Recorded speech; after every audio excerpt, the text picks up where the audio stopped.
Hey friends, if the startup tab is missing from Task Manager in Windows, then please watch this video. I will guide you through the resolutions. The first solution is to scan PC with the anti-malware software, and I'll tell you how to do this.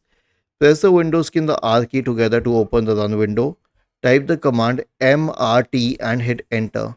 This will open the malware removal tool. Okay, it will need a few seconds to load. Now click on next, select full scan, click on next and let it scan. This is different from Windows security and it's much better for malware. The next solution is to run an SFC scan on your system. Search for command prompt in the Windows search bar and click on run as administrator. Now in this pane you have to type the command sfc space forward slash scan now and hit enter to invoke the SFC scan. The last solution is recovery.